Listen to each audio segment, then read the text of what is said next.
నమస్తే. ఆగస్టు 26 భాద్రపద మాస మంగళవారం శుక్లపక్ష తదియ పగలు 12 గంటల 35 నిమిషాల వరకు తదుపరి చవితి. హస్తా నక్షత్రం తెల్లవారుజామున 4:46 వరకు తదుపరి చిత్తా నక్షత్రం.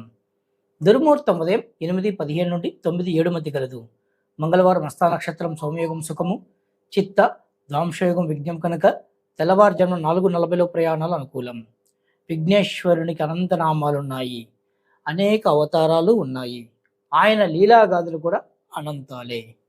నిర్గుణుడు సగుణుడు కూడా విఘ్నేశ్వరుడే.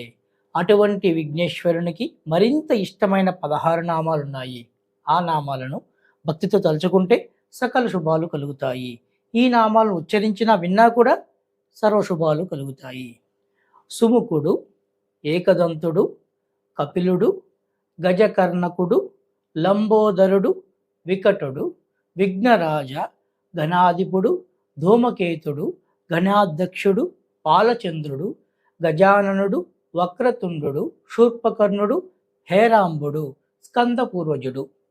ఈ నామాలను విద్యారంభ సమయంలోనూ, వివాహ సమయంలోనూ, ఎక్కడికైనా వెళ్తున్నప్పుడు లేక గృహాదులలో ప్రవేశిస్తున్నప్పుడు, యుద్ధ సమయంలోనూ, ఇంకా సర్వకార్యాలలోనూ ఈ నామాలు ఉచ్చరించిన వానికి విన్నవారికి విఘ్నాలు తొలగిపోతాయని గురువచనము.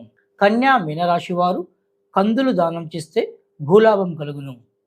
జై శ్రీరామ్.